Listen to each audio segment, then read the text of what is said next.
one other thing, I have oftentimes used these kits to just hear folders full of samples. So in my case, I have, I don't know how many dozens of hip hop things, and I just basically grabbed 128 hip hop loops and stuck them out on every single location. Okay, and I gotta arm my track.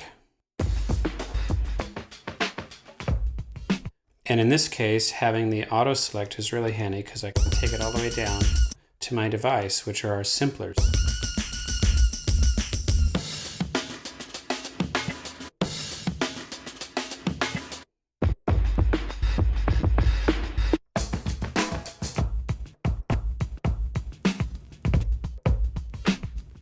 Okay, so how does that done?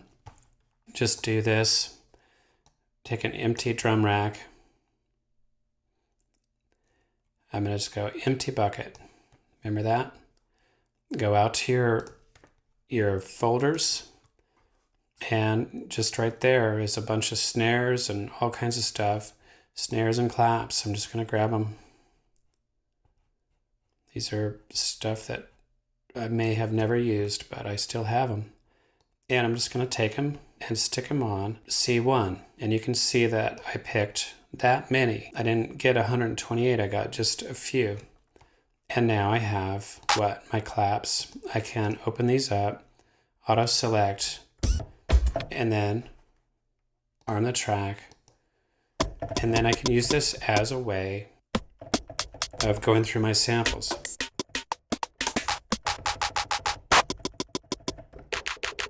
One last thing. On this hip hop track, say that I wanted to play live for a minute. Just 1 minute. And was having problems because I wanted to access this set of 8 pads, but I'm having trouble finding that on my keyboard. Okay, that's what this blue hand is about. A drum group will lock itself to the set of pads here. So I can right-click this, and I have 2 control surfaces. And I'm going to say lock to control my control surface pad control. And now my pad control